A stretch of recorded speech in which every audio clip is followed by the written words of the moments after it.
राधिका के विवाह को अभी 6 महीने ही हुए थे। पढ़ी लिखी शहर की बड़ी कंपनी में नौकरी करने वाली राधिका को गांव के वातावरण और वहां की संस्कृति से तालमेल बिठाने में बहुत कठिनाई हो रही थी। उसकी शादी विशाल से हुई थी, जो एक साधारण किसान था।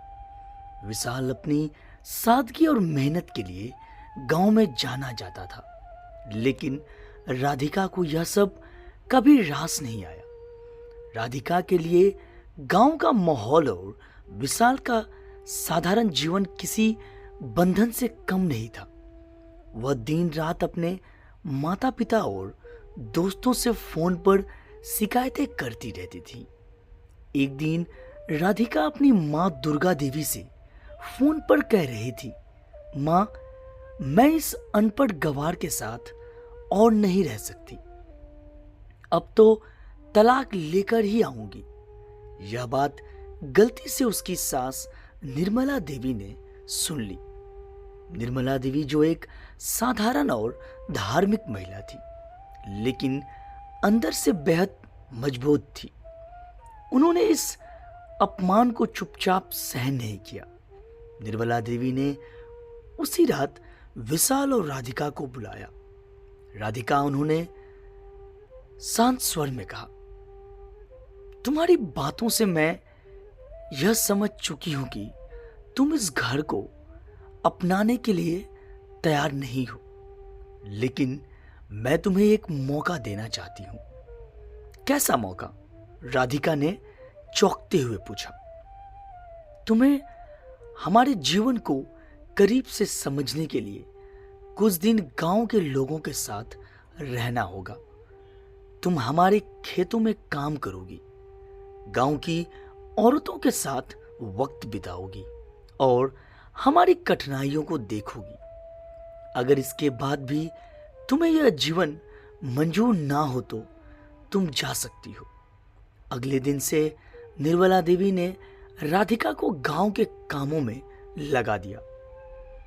सुबह 4 बजे उठकर पानी भरना, चूल्हा जलाना, खेतों में काम करना और गांव की अन्य महिलाओं के साथ मटकी लेकर पानी लगाने जाना।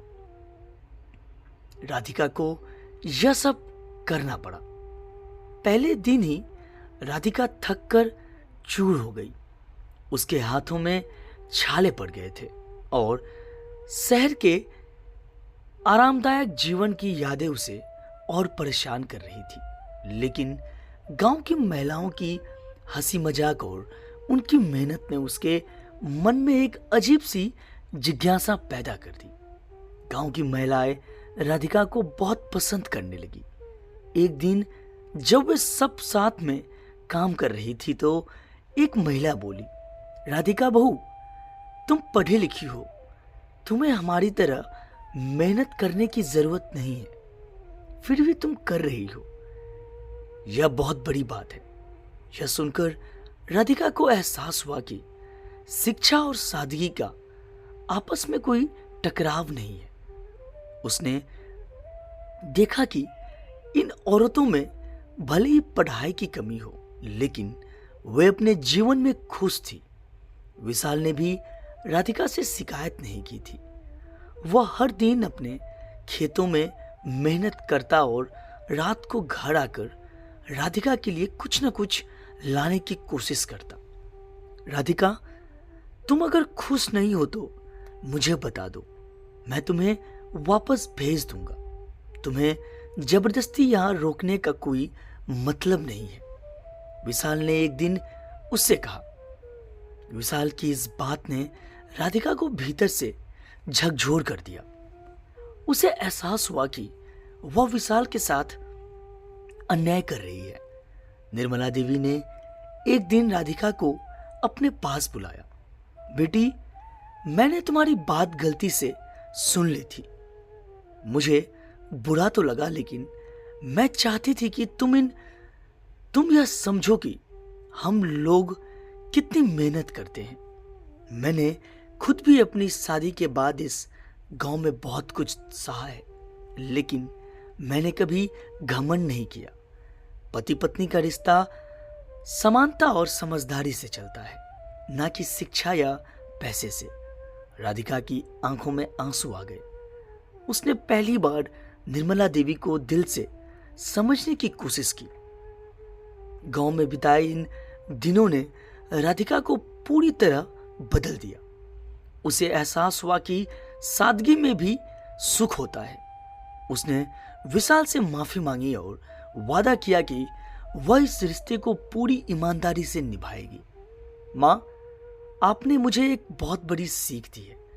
मैं अब समझ गई हूं कि घमंड रिश्तों को खत्म कर सकता है।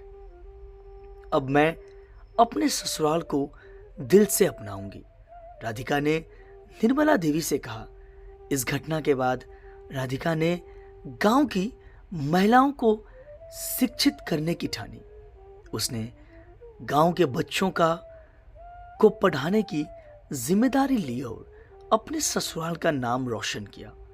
निर्मला देवी की सीख ने राधिका के जीवन को नई दिशा दी और घमंड का अंत हो गया। घमंड और सादगी के इस टकराव ने यह सिखाया कि रिश्ते तभी मजबूत होते हैं जब हम एक दूसरे को समझने और स्वीकारने की कोशिश करें।